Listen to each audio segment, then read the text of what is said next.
प्रेक्षकांनो, तू भेटशी नव्याने या मालिकेचा 25 ऑक्टोबरचा रिव्ह्यू तुम्ही ऐकत आहात. तर काल तुम्ही बघितलं अभिमन्यू सरांनी गौरीला बऱ्याच नियम आणि अटी शर्ती लागू केलेल्या आहेत की तू तुझं आणि मी माझं बघायचं आहे. तर आता ते गौरीला सांगतात की तुझी खोली आहे आणि आता तू आवर आणि तुला झोपायचं तर तू झोपू शकतेस, तू इथेच झोप असं म्हणून ते त्यांचं शर्ट घेतात आणि बाहेर चेंज करायला म्हणून चालले जातात. पण आता गौरी मात्र तिच्याच मनाशी बोलत असते, नाही, आधी आपलं नातं फक्त गुरु शिष्याचं होतं, पण आता आपलं नातं बदललंय सर. आता तुम्ही फक्त माझे सर नाही आहात, आता तुमच्या प्रत्येक लहान मोठ्या गोष्टीमुळे मला फरक पडणार आहे. आपण नवरा बायको आहोत, फक्त समाजासाठी नाही, तर हे नातं मी मनापासून आपलं मानलंय. तुम्ही माझे नवरा आहात आणि मी तुमची बायको, आणि मला खात्री आहे आज न उद्या तुम्ही हे नातं नक्की स्वीकाराल. गौरी, असं समज की ही तुझी परीक्षा आहे, जी परीक्षा सर तर देणार आहेत, पण त्यातून पास मात्र तू होणार आहेस. बघूयात आता या सगळ्याला किती वेळ लागतोय ते. काय वाटतं प्रेक्षकांना तुम्हाला, यांचं नातं असं खुलत आणि फुलत जाईल का? बघूयात, आगे आगे देखो क्या होता है. तर आता पुढे आपण पाहतोय अभिमन्यू सरांना काही झोप येत नसते. झालेला प्रकार आठवून ते खूप बेचैन झालेले असतात. तेवढ्यात अर्पिता तिथे येते. अभिमन्यू सर बाहेर झोपलेले बघून तिला फार कसं तरी होतं. ती म्हणते, अरे दादा, तू का बाहेर झोपलाय? हे बघ, काय घडलंय काय नाही हे मला अजिबात ऐकायचं नाहीये. मला एवढंच कळतंय दादा की त्या मुलीमुळे त्रास होतोय तुला आणि आपल्या अख्ख्या घराला त्रास होणार आहे. आता ही त्या गौरीला जाऊन बोलणार असते अर्पिता, पण आता अभिमन्यू सर तिला म्हणतात, आहा, तिकडे जाऊ नकोस, आणि तिची काहीही चूक नाही. लग्न करण्याचा निर्णय हा तिचा नाहीये, माझा आहे. तर आता अर्पिता म्हणते, अरे असं कसं अचानक तुला पुळका आला रे दादा तिचा? आधी तर वसवस करायचंस ना तिच्यावर तू. अरे दादा, लग्न करून तू सुखी व्हावंस एवढी एकच इच्छा होती माझी, पण हे काय होऊन बसले रे? अरे मला फक्त एवढंच कळतंय की माझ्या घरातल्या लोकांना ज्या व्यक्तीमुळे त्रास होतोय ती व्यक्ती मला माझ्या घराच्या आजूबाजूला पण नकोय. आता असं म्हणून ती पुन्हा गौरीकडे जाणार असते. तेव्हा अभिमन्यू सर म्हणतात, अर्पिता शांत हो, तुला आईची शपथ आहे, तू काहीही करणार नाही आणि तिला बोलणार नाहीयेस, हे मी माझ्या पद्धतीने हँडल करणार आहे, प्लीज असं म्हणून आता ते तिला शांत करतात. पण आता ती रागाने निघून जाते. आता इकडे बघा, गौरी बिचारी एकटी पडली आहे. मला तर असं वाटायला लागले कदाचित तिला तिच्या निर्णयाचा पश्चाताप होतोय, म्हणजे जरा फील होतोय तिला की आपला निर्णय योग्य आहे की नाही. म्हणून ती तिच्या बाप्पाच्या मूर्तीला हातात घेऊन बसली आहे आणि आता त्या बाप्पाच्या मूर्तीशी बोलतीये की हे काय होऊन बसलं बाप्पा, काय घडलंय हे सगळं? सर पण किती अनकम्फर्टेबल झालंय.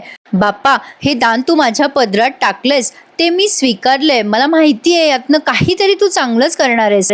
बाप्पा, तू आता माझ्या पाठीशी राहा रे. असं म्हणून तिने गणपतीकडनं जरा आत्मविश्वास मागून घेतलाय आणि आता ती एकटीच बिचारी अशी खिडकीमध्ये बसलेली असते. पण आता तिला अचानक लक्षात येतं, अरे देवा, ही बॅग तर माझी इथेच पडली आहे, काय करू? आवरून घेऊ का? ही एवढी टापटीप खोली आणि त्यामध्ये माझी ही बॅग अशी जरा पसारा वाटते ना, काय करू? असा विचार करून ती पुन्हा तिची बॅग घेते आणि त्या कपाटामध्ये ठेवायलाच जाते. पण आधी ती विचार करते की अभिमन्यू सर ओरडतील कपाटाला हात लावला तर. पण मग तिला पुन्हा असं वाटतं की बॅग फक्त कपाटात ठेवू, बाकीच्या वस्तूंना हात लावायचा नाही आणि लगेच कपाट लावून घेऊ. असं म्हणून तिने उघडले ते कपाट आणि ती बॅग ठेवत असते. तेव्हा नेमका त्या तन्वीचा फोटो पडतो खाली, जो अलीकडेच असतो कपाटामध्ये. आणि आता ती तो फोटो उलटून बघणार, तेवढ्यात तिथे अभिमन्यू सर येतात. आणि काय ना प्रेक्षकांनो, काही सीन खूपच म्युझिकल दाखवले त्यांनी, त्यामुळे आजचा रिव्ह्यू तुम्हाला जरा कमी वाटेल. अभिमन्यू सर आलेत आणि आता तिच्या जोरात ओरडतात तिच्यावर, तुला सांगितलं होतं ना मी, कपाटाला अजिबात हात लावायचा नाही. गौरी आता खूप घाबरते, तिला वाटतं आता बसते आपल्या कानशिलात. ती म्हणत असते, नाही नाही सर, मी मुद्दाम नाही केलं, मी फक्त माझी बॅग ठेवली आणि लगेच मागे झाले, ते आपलंच पडलं, मी काही नाही केलं असं म्हणून ती दोन्ही गालांवर हात ठेवते.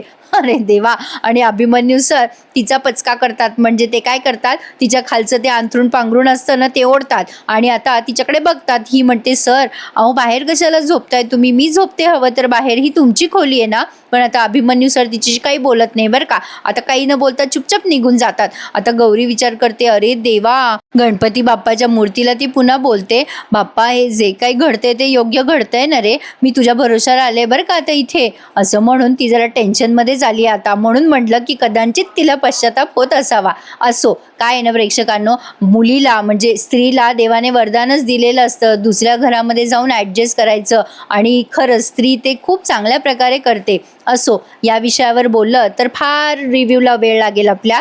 तर आता अभिमन्यू सर बाहेर जाऊन झोपलेत, पण त्यांना काही झोप येईना. इकडून तिकडे तिकडून इकडे ते सारखी कूस बदलत असतात. आणि इकडे गौरीला पण एवढ्या मोमो गादीवर झोपायची सवय नसते, त्यामुळे ती कधी खुर्चीवर बस, कधी खाली बस, कधी गादीवर झोप, अशा तिने बऱ्याच झऱ्या मारल्यात. त्यामुळे तुम्हाला कदाचित कळलंच असेल की आज किती म्युझिकल दाखवलंय सगळं. ती पुन्हा गादीवरनं उठते, विचार करते की बापरे, गादीवर झोपू का, पण एवढी छान गादी आहे, आणि पुन्हा जर मी झोपले तर आणि सर ओरडले तर काय करू मी, असं तिचं टू बी ऑर नॉट, म्हणजे असं करू का तसं करू का असं चालू आहे. आणि आता प्रेक्षकांनो, इथून पुढे ना त्यांनी तन्वी आणि माहीचा सीन दाखवलाय शेवटपर्यंत. अभिमन्यू सरांना आता त्या तन्वीची एक गोष्ट आठवते, आणि हा एक टर्निंग पॉईंट आहे सिरियलमधला, असं म्हणायला हरकत नाही आहे. आता माही तन्वीचा हात धरून त्या कॉलेजमध्ये आणतो आणि म्हणतो, बघ तन्वी, आठव, अगं इथेच आपण वचनं घेतली होते ना, शपथा घेतल्या होत्या ना, आणि तू माझ्याशी असं वागलीस, तुला काहीच कसं वाटलं नाही ग दुसऱ्याच्या नावाचं मंगळसूत्र घालायला. म्हणजे कळलं का तुम्हाला प्रेक्षकांनो, या तन्वीने दुसऱ्याच कोणाशी तरी लग्न केलंय आणि त्याचा माहीला होतोय त्रास.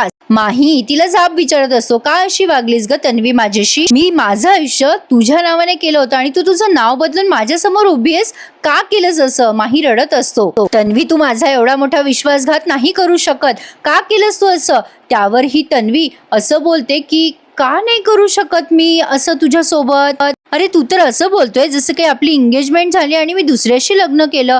हा, म्हणजे तसं मी तुला वचनं दिले होते की मी तुला सोडणार नाही वगैरे, म्हणजे तसा मी माझा हातही तुझ्या हातामध्ये दिला होता, पण मी विसरले रे तेव्हा की त्या हाताबरोबर मला एक पोटही आहे, आणि ते पोट भरणं तुझ्याच्याने कधीही शक्य होणार नाहीये. आता हे तन्वी काय बोलतीये प्रेक्षकांनो, असं तुम्हाला वाटलं असेल ना, पण आता मला असं वाटतंय प्रेक्षकांनो, काहीतरी हा छलावा आहे, म्हणजे तन्वीला हे सगळं बोलण्यासाठी भाग पाडलं जाते, पण त्यांनी आज दाखवलं नाहीये. मी फक्त तुम्हाला माझा अंदाज सांगतेय. पण माहीच्या पायाखालची जमीन सरकलीये की आपण जिचे हे शब्द ऐकतोय ती तन्वीच आहे का. तन्वी माहीला म्हणते, हा तुझ्यावरती प्रेम केलं नाही मी, पण काय आहे ना, माझ्यावर जास्ती प्रेम आहे रे माही, आणि त्यापेक्षाही माझ्या गरजा जरा जास्ती महत्वाच्या आहेत आणि मोठ्या आहेत. आणि काय आहे ना माही, तू आयुष्यभर तुझ्या आईच्या गाडीवरचा वडापाव विकशील रे, पण मी नाही विकू शकणार ना. अरे खरंच नाही विकू शकणार मी.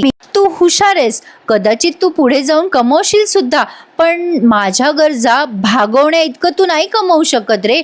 अरे हे तू समजून घ्यायला हवंस माही. माही तिच्याकडे डोळे फाडून बघत असतो. आता ही तन्वी म्हणते, काय तू असं का बघतोयस माझ्याकडे, अरे खरं तेच बोलते मी तुला. माही म्हणत असतो, नाही नाही तन्वी, तुझे विचार असे नाहीये, मी इतकं नाही चुकणार तुला ओळखण्यामध्ये, तू खोटं बोलतेस माझ्याशी. त्यावर ही तन्वी म्हणते, माही अरे आपण चुकलोय दोघं जण, आणि मी तर 100% चुकले रे. कारण मला कधी कधी असं वाटायचं की अरे म्हणजे मला असं वाटायचं की आपण दोघे जण एकमेकांना पुरून उरू, खूप प्रेम करू, पण जाऊ दे, उशिरा का होईना मला अक्कल आली आहे, आणि मला एक कळलंय की जगण्यासाठी फक्त पैसा महत्वाचा आहे, आणि मला सगळं हवंय रे, गाडी बंगला नोकर चाकर आणि सगळं सगळं पैसा अडका सगळं, आणि ते तू थोडी देणार आहेस मला. त्यावर आता हा माही म्हणतो, तन्वी तू काय बोलतेस कळते तुला. त्यावरती तन्वी म्हणते, तू कधी माझ्याकडे बघितलंस का, कॉलेजला येताना मी प्रत्येक वेळेला वेगवेगळी चप्पल आणि सँडल घालून येते, तुझं लक्ष गेलं की नाही मला माहिती नाही. पण काय आहे ना माही, तुझ्यासोबत 100 रुपयाची स्लीपर घालून मी आयुष्यभराचा प्रवास कसा करेल.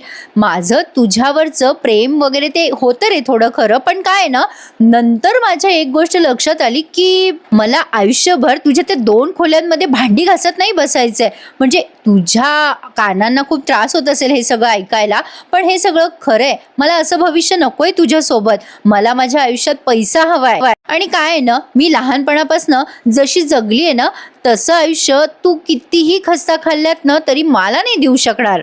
हे तुला मान्य करावंच लागणार आहे. त्यामुळे मी योग्य निर्णय घेतलाय, एका गडगंज श्रीमंत मुलाशी लग्न करून. आता हा माही म्हणतो, मला हे लग्न मान्य नाहीये.